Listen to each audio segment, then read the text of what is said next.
On a train headed deep into the Australian outback, a man noticed an Aboriginal mother and daughter who looked starving. As he got off, he handed them his last bit of food. Then, limping heavily, he arrived at a remote station. The place looked run down and deserted, the environment harsh and lifeless. He asked the shopkeeper where his contact was, but the man behind the counter, tangled in yarn and glued to his TV, barely moved or looked up, leaving him increasingly uneasy. I'm to meet a man here to take me to the compound.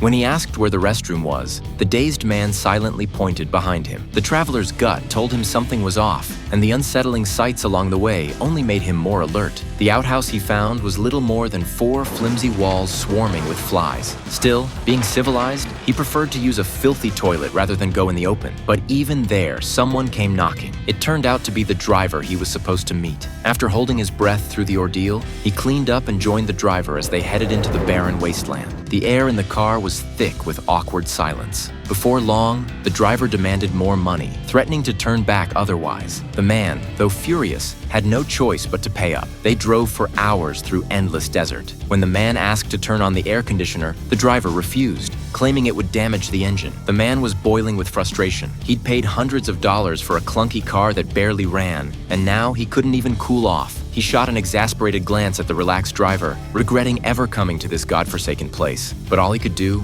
was swallow his anger. Soon, a tire blew out from the heat and rough terrain. The driver calmly lit a cigarette while the man, drenched in sweat, struggled to replace it. He vented his rage on the tire as the driver watched like a supervisor. Not far away, 2 wild dogs were fighting viciously, an eerie reflection of the tension between the 2 men. Thinking the driver might break it up, the man was horrified when he instead killed the injured dog with a rock. The brutality made him uneasy. If the driver could do that without hesitation, what might he do to him? Containing his fear, he finished changing the tire. The rest of the drive passed in heavy silence, with neither man saying another word.